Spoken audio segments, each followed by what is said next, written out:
Hey, everybody, happy Tuesday. So, check this out.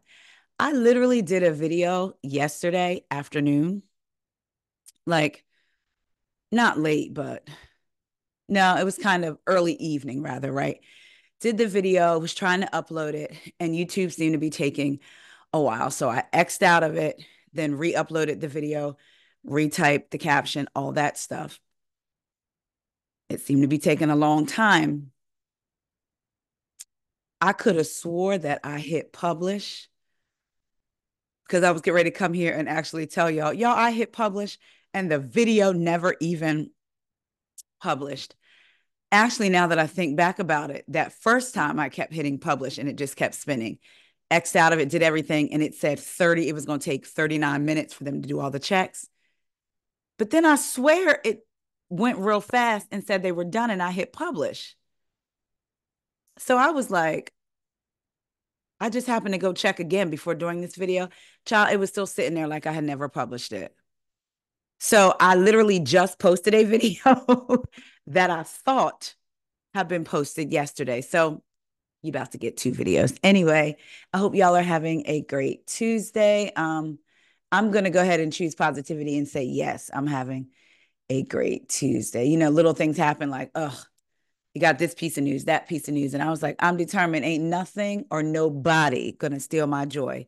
I might not always be happy, but at the end of the day, I'm gonna always be joyful. That's my thing. Happiness sometimes depends on a feeling or something happening. But as long as I have joy, I know I can eventually find my way back to happy. So um, if that's where you're at today, you don't feel happy, um, you feel down or whatever, you got a lot of things coming at you, try to get back, try to find something that gets you back to your joy. And don't be down on yourself if you don't feel happy. Sometimes we feel like we got to always feel this way. No. And that's not even dependent upon who you believe in. No matter what religion or if you believe in spirituality or what have you, we sometimes feel, I'll speak for me as someone who believes in God and is a Christian, you feel like, oh, I'm not supposed to have these feelings. No, they never said that. I can have these feelings. I'm human. And I'm allow myself to feel these feelings.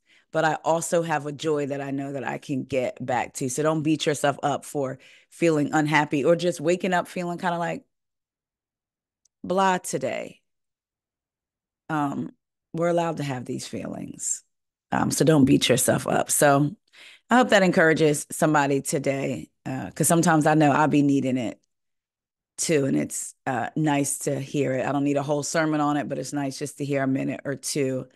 Um, Somebody letting me know, hey, I was feeling the same way, or, life is going to life. But at the end of the day, try to get back to your joy. So let's get into some things. First up, y'all, let me talk about her first, get her out of the way. Child, Kim Zolciak. So this is according to page 6.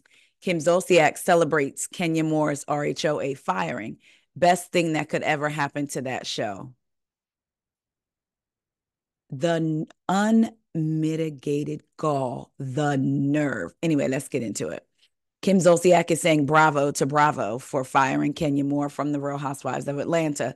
Zolciak, who once starred on the hit series with Moore, tells Page Six's Virtual Reality that she supports the network's decision to give the former Miss USA the pink slip following the latter's sex poster scandal. I think it's best. I think it's the best thing that could ever happen to that show, she asserts during a virtual press junket for MTV's Surreal Life Villa of Secrets, her latest unscripted venture. Zolciak, who feuded with Moore during the RHOA overlap in season 5, says her on screen adversary is heavily flawed and therefore unsuitable for such a show. I know, it must be the filler that then went to her brain because for you to eat, you meet people and you have, and by the way, page 6 didn't say that. I said that. Now we're back to page 6. You meet people and you have relationships with people and you get angry or you get frustrated. But when you're just, I think the core of who you are or your character is heavily flawed, I think that's a great decision, to be honest. As page 6 exclusively reported, they got it from by way of somebody else. More shocked party attendees at her salon grand opening in June with posters of Atlanta rookie Britt Eady allegedly performing oral sex. So Kim Zolciak says that it was needed. She thinks it's the best thing to happen. She also said, I love Phaedra. That would be great. She's funny. I love her. However, the tardy for the party singer, whose RHOA tenure as a full-time cast member ended in 2013 after 5 consecutive seasons, emphasizes that she will never reclaim her peach. I literally will never go back to Housewives of Atlanta. Like literally, when I think about it, I had so much fun. But also in Connecticut, where I grew up, if you don't like somebody, it's like, we don't like you. I don't like you. I'm not going to talk to you. Down here, what I learned and learned the hard way was we go to lunch and have this great conversation, and then you do an interview and you talk crap about me. The mother of 6, who's in the midst of navigating a tumultuous divorce from her estranged husband, Croy Bierman, remembers being so upset by the contentious nature of Housewives during the early days of her on-camera career. I was so upset the first couple of seasons, like, what? We just had lunch. And then I'm in my interview like, oh my God, she's so great, blah, blah, blah. Really, I mean, when I say I have PTSD from things, I really do. I'm going to say this. I don't care for Kim Zolciak. I'm just going to say it. I really don't care for her at all. And while I don't want to see her not have money to support her family, keep her over there on the Surreal Life on other shows. She just did the Surreal Life. She'd get ready to do another show with Cynthia. Keep her over there. Over there. Okay. I heard somebody say before, I'm not trying to stop you from eating. I just don't want you. You don't have to eat with me at my table. Your table is over there. I don't want her family to be broke, busted, whatever. So keep working. Don't come back to the Real Housewives of Atlanta. I've said this before and I'll say it again. For me, when she was in that bathroom and she says to Andy with Corey there that they didn't show anything good that I did. And Andy said, well, there wasn't, and I'm paraphrasing, but basically there wasn't much good to show. And she said, no other white woman would sit on the couch with I think she said 5 other black women just like hammering her. We don't want you either over here. Okay. We don't. And she's always said little things throughout the years of the show. You know, people thought it was funny. Haha. I never really cared for Kim, even in the beginning in her funny days with Nene or with whomever. I feel like Kim has been known to be a liar on the show. I mean, think about when she was kissing Michael Lohan, only to turn around and say she wasn't kissing him. And then other stuff that she's lied about throughout the season. And she's disrespectful, leave whenever she wants, not participate, all of that stuff. So I don't ever want to see her on the Real Housewives of Atlanta again. As far as Kenya, I've said this before and I'll say it again. She hasn't always been my fave. I did take a turn with her for positive a couple of seasons ago. Had a little joke about it with her a little bit on Twitter. I tweeted something, she retweeted, and then I responded back to her. It was all good or whatever. But how you come down and want to talk about Kenya's character when we've seen you as well. It's not like you're this little innocent lamb led to slaughter. Like, I want to tell her, like, you keep your mouth off Kenya. You don't get to talk about her. Okay. Whether that's right, wrong, or indifferent. I feel like Kim, you don't get to say nothing about Kenya Summer Moore. So move on along. Now, when Kenya comes out, if she decides to even dignify you with a response, then your feelings are going to be hurt. Either way, I don't ever want to see Kim back on the Real Housewives of Atlanta. So yes, we don't want you to come back and reclaim your peach. I don't even think they're not even offering though, are they? All right, moving along. Let's get into another housewife. Let's talk about Miss Kyle Richards. This is also according to Page 6. Kathy Hilton reveals she had to calm Kyle Richards down after Mauricio Umansky was spotted kissing another woman. So I'm sure you guys have seen the picture of the woman kissing Kyle or Mauricio at the airport. It's kind of random, but okay. Kathy Hilton said she had to calm her sister Kyle Richards down after Mauricio um, Umansky was photographed kissing another woman. I think it was a hard pill to swallow seeing it, the socialite told Page Six exclusively Monday at Sutton Strack's Sutton Green Label fashion show in Los Angeles. So what I'm trying to do is just kind of calm her down a little bit. You know, this was bound to happen. You've been separated. Hilton told us she reminded Richards that the Real Housewives of Beverly Hills OG frequently said Umansky could do what he wants to do while she lived her own life during their separation. However, Hilton noted that the real estate mogul's new love interest, who was later identified as model and actress Nikita Khan, ran up and kissed him at the Mykonos airport last week. The mom of four said she knew that they were eventually going to see something, but admitted it still hurt to witness. The images show Khan, 33, running up to and embracing Umansky as he opens his arms to greet her with a smooch. The viral photos appeared to upset Richards as she removed wife from her Instagram bio upon seeing them. Give me 1 second. What happened? Child, the thing just scrolled up. Let me see. Hold on. Okay, yes, she removed wife, which we saw, from her Instagram bio upon seeing them. Her page now reads mom, actor, author, producer, animal lover, RHOBH, CAA. The Halloween actress also dropped Umansky from her Instagram in early May, almost 1 year after they announced their split after 27 years of marriage. While the Buying Beverly Hills star has been seen partying with different women over the past year, Richards has been growing close to country singer Morgan Wade. The pair have sparked intense romance rumors, but the reality star always has denied them, insisting they are just friends. So it upset Kyle to see it. Look, I don't blame her. They were married for 27 years. I'm sure she's heard the rumors about Mauricio throughout the years, that he's allegedly been out there with other women, but I'm still sure that it hurt. I'm just showing y'all the picture in case y'all didn't see it. So they at the Mykonos airport, I guess, where the paparazzi hang out, or maybe it was another passenger get ready to get on. I don't know, but that's Mauricio and this 33-year-old. So I mean, I get it. It makes sense. Who knows? Maybe they thought she was going to get back together, or maybe she just wasn't ready to see that. But Kathy Hilton is coming out telling it all, ain't she? I said, Kathy is talking. I wonder what Kyle thinks about it, unless Kyle asked her to speak about it. Who knows? But y'all think we're going to see this play out on the show? Because they're still filming right now, right? I thought.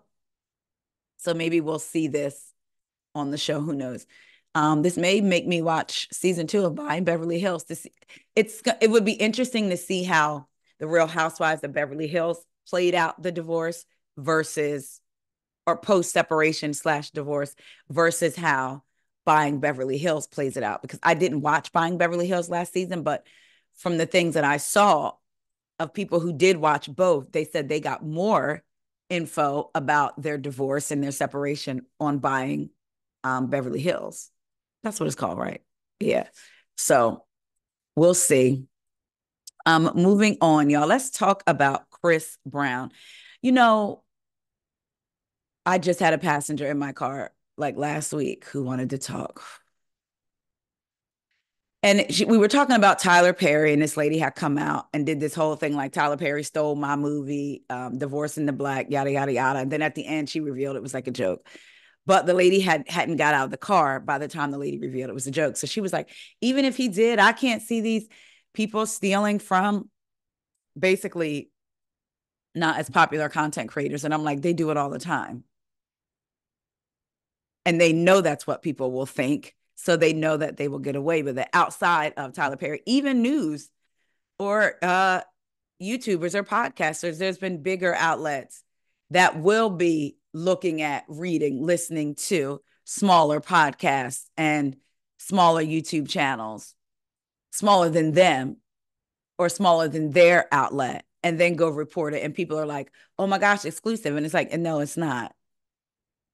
But anyway, so it wouldn't be hard to believe somebody do that. But anyway, so she brought up Chris Brown and was like, you know, he needs to like, people need to leave him alone. He did his thing with Rihanna.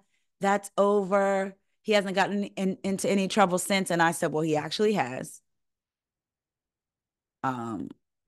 Recently had a restraining order with Carucci. Wasn't he in jail like a year or so ago for violence, fighting?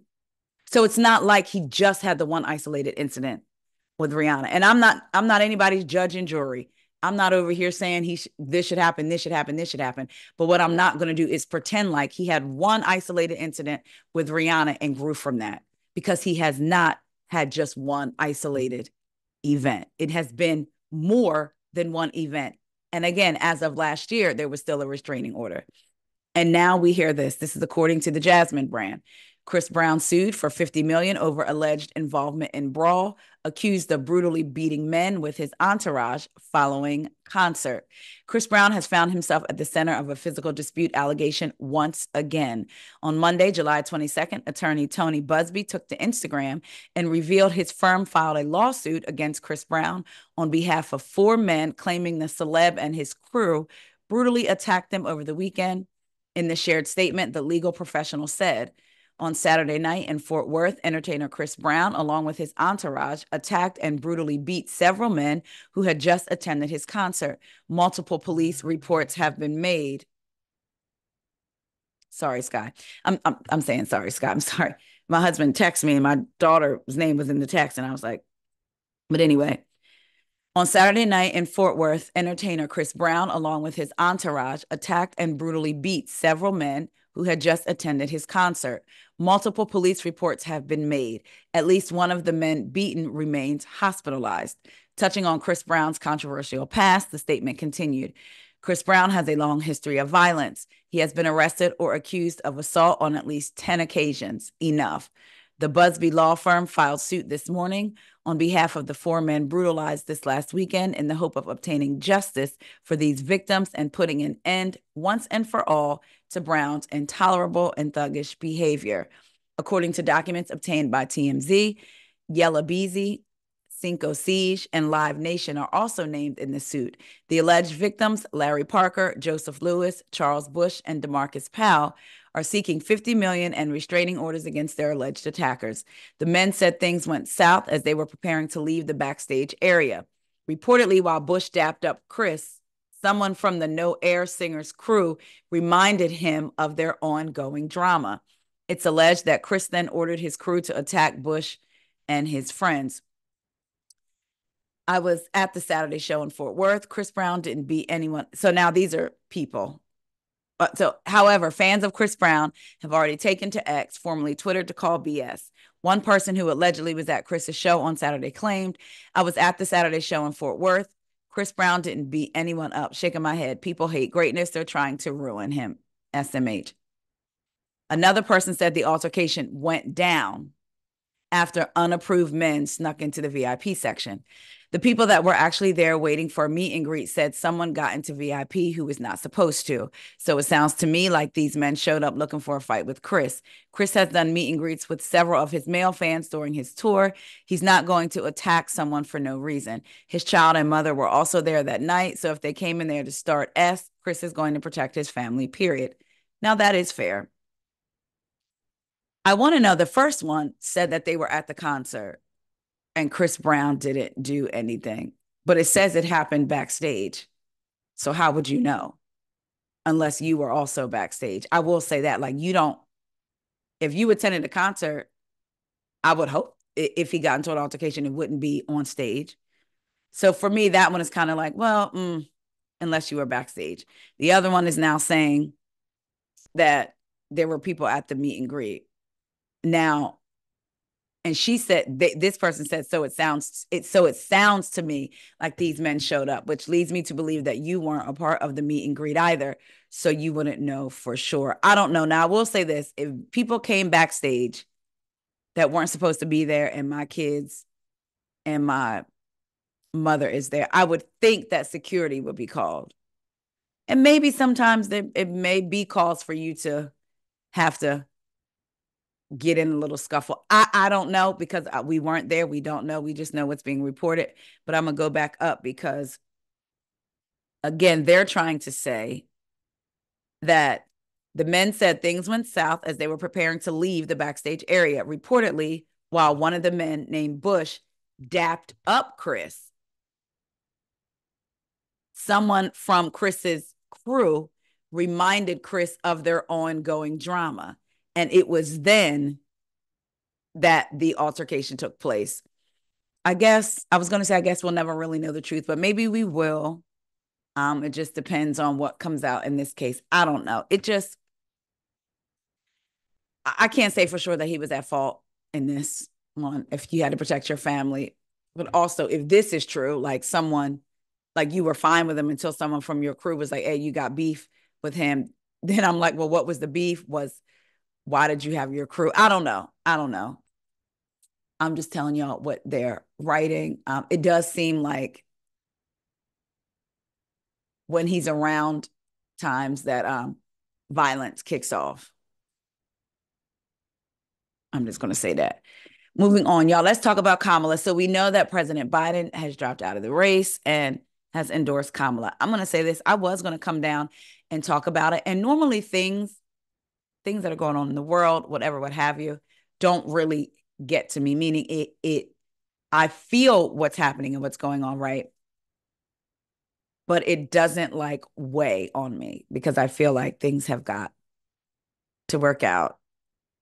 That's just me and relying on my faith and praying that we get to the polls, that we're informed voters and we do our part, right? Even though we know that's not always the case, but it doesn't really necessarily hit me to the point where I don't want to talk about it. But when all this was going on with them talking about Biden not being able to beat Trump and he needing to drop out of the race and who is he going to endorse in all of this, and then even with Kamala getting the endorsement, I just could not bring myself to talk about it. I didn't even want to hear about it. I would listen to some of my favorite content creators and I would have to skip past those parts of conversation because I don't know what it was. Like I said, I'm not normally that way at all.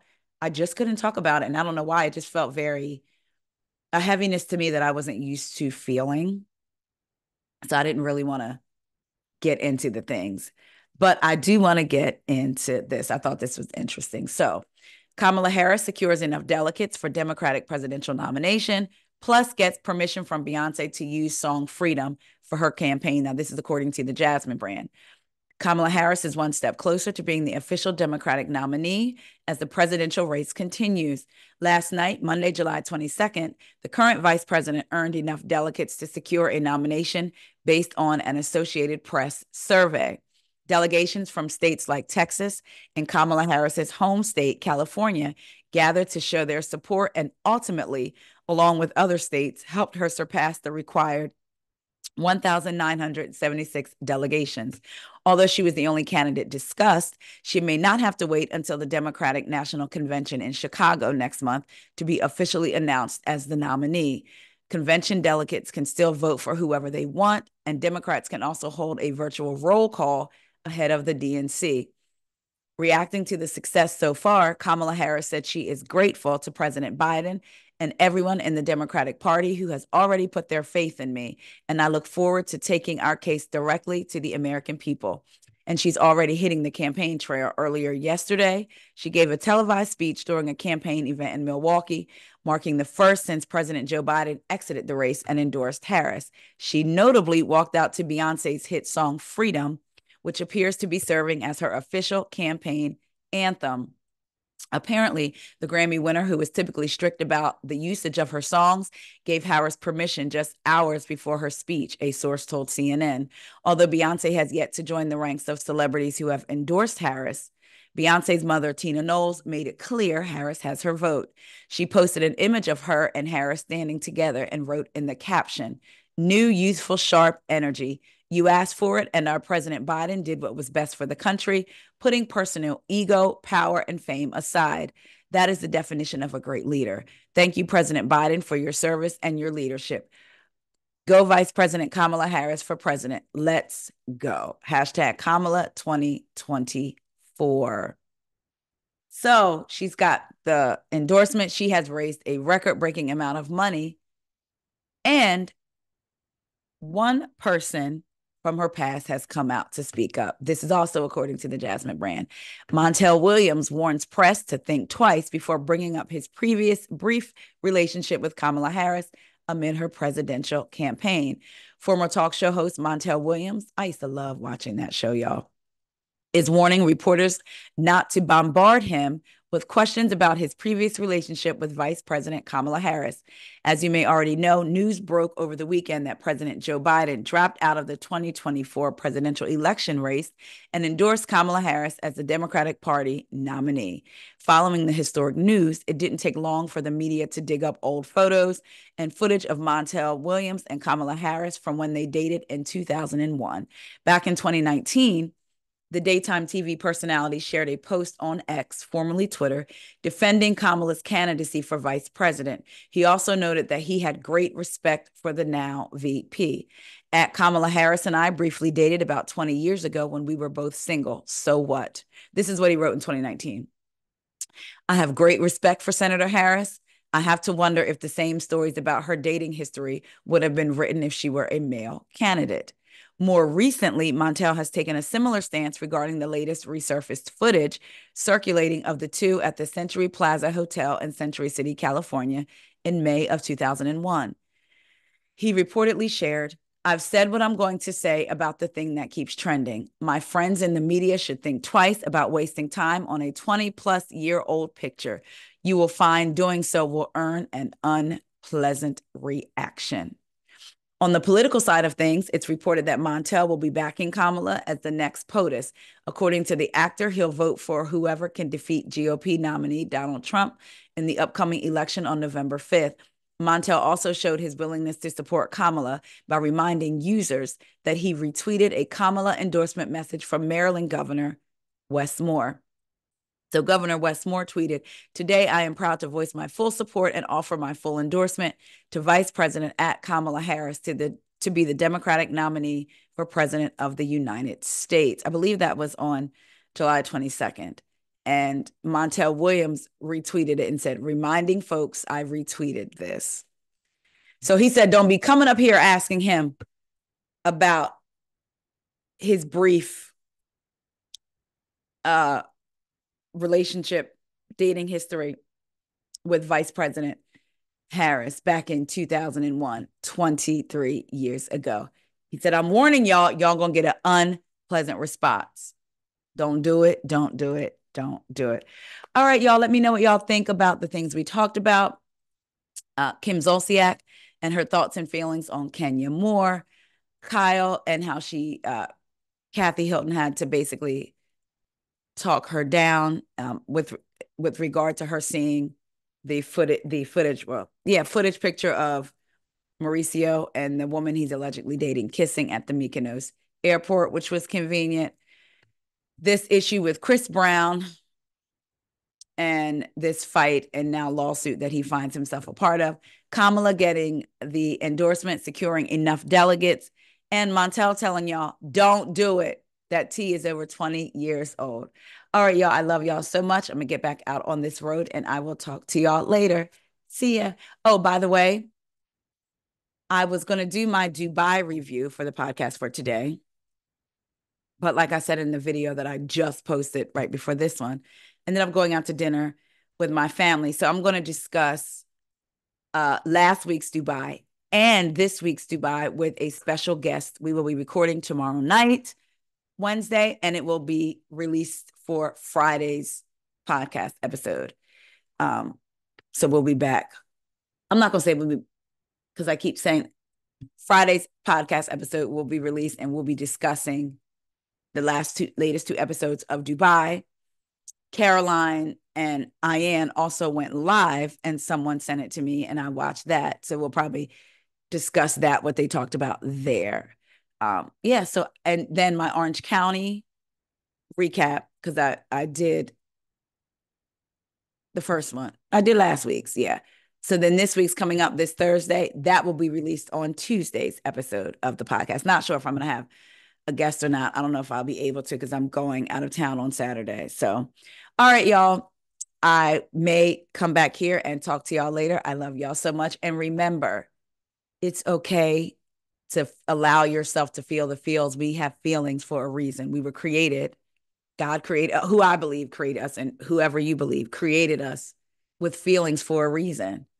Not to deny them, not to suppress them. Y'all know that's not good for us. So don't beat yourself up over having feelings. If they're continued feelings, do whatever you can or whatever it is you have to do, whether it's therapy, exercise, whatever it is, to try to get back to your joy because you deserve it.